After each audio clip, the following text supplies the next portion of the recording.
Hi, my name is Jonathan Hicks. I'm back at the Dice Cup, and this evening I'm joined by Tim. John. Andy.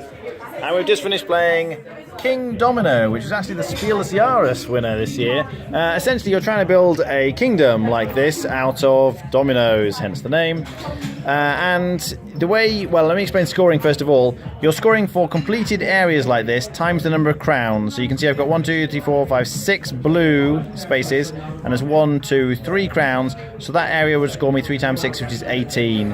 So although I've got a large area here, I've only got 1 crown, so that's not so many. And in fact, I'm not going to get any points for this green section because there aren't any crowns in there. So there's a trade-off between trying to get lots of spaces, but also trying to get lots of crowns.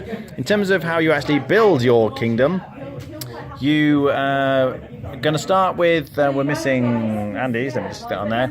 Each of the players will start on one of these, and then you're going to have to pick from one of the next ones here. You're drawing from a stack and then you put them in order. So this is the least valuable one through to the most valuable one, and then you flip them all over so you can see what people can pick. And then the person furthest at this end, this is like the cheapest one, gets to pick first. So maybe pink decides that they want this one, and then they get to immediately play this one into their kingdom somehow. And then blue will get a choice, and maybe blue decides they're going to go this one, and then I get to play this one in mine.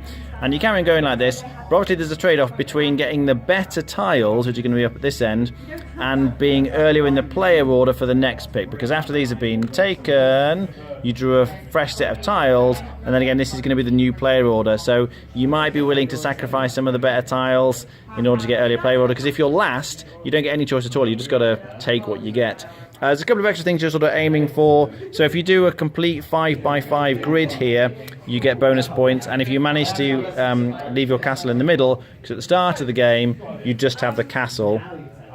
If the castle's in the middle of that at the end, then you're getting bonus points. One other important thing to mention is when you build these tiles, to start with, when it's attached into the castle, you can stick anything to the castle. But in the future, if you draw a tile like this, the spaces have to match. So because these are forest spaces and this has a forest on it, I've got to connect this forest somehow with the existing forest. There's a couple of rules there in terms of placement. At the end, you count up all your areas. Whoever has the most points wins. What do we think? I really didn't get anything out of this game. You make 12 choices during the game. Some of them are made for you because of the way you have to have certain tiles to fit in certain places. When you're placing the tiles, it doesn't really feel like you're building anything that doesn't turn into a nice picture like Carcassonne. It's just a bunch of random coloured squares. The choice of turn order should be an interesting decision, but it just isn't. I feel like you'd have to memorise all of the tiles to get anything interesting out of this game. Okay, John? Yeah, I think it was mentioned there, like when you hear the turn order selection, you go, oh, that sounds interesting, and you play it, and it's really not.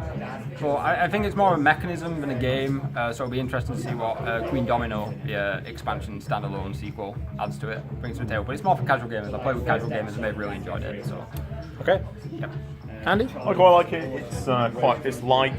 It's I think there was more to it than both Tim and John seem to think. But yeah, it is a light game. I quite like it. I've played it with a few people, and it has been quite cutthroat in some games, where tiles being deliberately stolen from other players, so they can't place tiles. Yeah. Rating? I'll give this about a 7. Okay. John? A 6 for now. 5. Okay. Yeah, I think I'm with Tim on this one personally. I just feel like there aren't enough interesting decisions to be made as you go through the game. A lot of the time, particularly if you're in last place in the player order, you get no decision at all. So I keep looking at the tiles thinking, oh, which one do I want? And then I think, hang on. There's no point looking. I'm just going to be stuck with whatever's left at the end. And if they leave you the last one again, then you're stuck again on the next round, picking nothing at all. And as Tim was saying, you know, the difficulty of how you fit them in, it's a little puzzle, which has a little bit of interest, I suppose. It's very short, it's light. I would play it with people who are kind of new to gaming, but it's not something I would ever pick personally. I think I'd be on a 6 out of 10.